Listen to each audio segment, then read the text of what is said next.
ನಾವಿವತ್ತಿದ್ದೀವಿ ಕೇರಳದ ತ್ರಿಶೂರ್ ಜಿಲ್ಲೆಯಲ್ಲಿರುವಂತಹ ಕರವಲ್ಲೂರ್ ಕರನಾಯಿಲ್ ವಿಷ್ಣುಮಯ ಕುಟ್ಟಿಚಾತನ್ ದೇವಸ್ಥಾನದಲ್ಲಿ.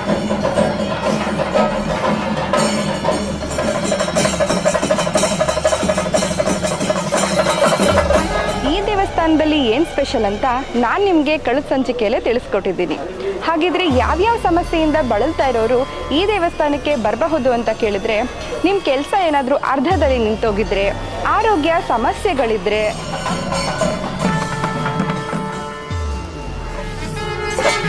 ಅಥವಾ ಉದ್ಯೋಗದಲ್ಲಿ ಏನಾದ್ರು ಸಮಸ್ಯೆ ಆಗಿದ್ರೆ, ಭೂತ ಪ್ರೇತ ಕಾಟಗಳಿದ್ರೆ, ಹೀಗೆ ನಾನಾ ರೀತಿಯ ಸಮಸ್ಯೆಗಳಿಂದ ಬಳಲ್ತಾ ಇರೋರು ಈ ದೇವಸ್ಥಾನಕ್ಕೆ ಬರಬಹುದು.